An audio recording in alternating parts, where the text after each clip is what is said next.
নমস্কার বন্ধুরা, কেএস কুকিংয়ে আপনাদের সবাইকে স্বাগত। আজ আমি রান্না করতে চলেছি ঢ্যাঁড়স সর্ষের রসা, যেটা নাকি খুব সহজ এবং খুব তাড়াতাড়ি হয়ে যায়। এর জন্যই তো আমি আপনাদের কাছে রেসিপিটা শেয়ার করতে এলাম। তো প্রথমে আমি কতগুলো ঢ্যাঁড়স নিয়েছি, যেগুলো খুব বড় না আর একদম ছোটও না, মিডিয়াম সাইজের। সেটার মধ্যে আমি নুন হলুদ বেশ ভালো করে মাখিয়ে রেখে দেব কিছুক্ষণ। তারপরে আমি একটা বাটিতে কালো সর্ষে এবং সাদা সর্ষে বেশ কয়েকটা লঙ্কা বেটে নেব। এবারে কড়াই তো চড়ানোই ছিল, সেটার মধ্যে আমি দিয়ে দিলাম কিছুটা সাদা তেল, আর এই সাদা তেলের মধ্যে দিয়ে দিলাম কালো জিরে ফোড়ন। এর মধ্যে আমি দিয়ে দেব হলুদ নুন মাখানো ঢ্যাঁড়সগুলো।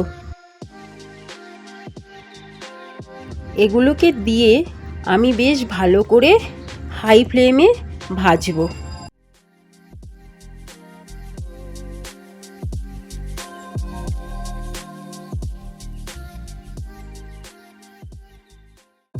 দেড় দু মিনিট ভাজার পরে আমি গ্যাসের আঁচটাকে একটু লো করে এইবারে একটু এটাকে চাপা দিয়ে রেখে দেব কিছুক্ষণের জন্য। ব্যাস, চাপা সরিয়ে দেখব এগুলো প্রায় আমার নরম হয়ে এসছে। এই পর্যায়ে আমি আবার একটু ঢাকা দিয়ে রেখে দেব। তারপরে আবার ঢাকাটা সরিয়ে আমি ভালো করে নেড়ে নিয়ে এর মধ্যে কিছুটা জল অ্যাড করব।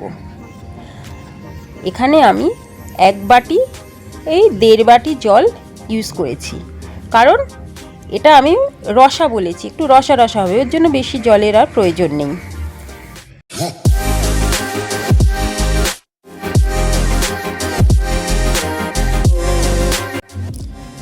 জলটা ফুটতে দেব।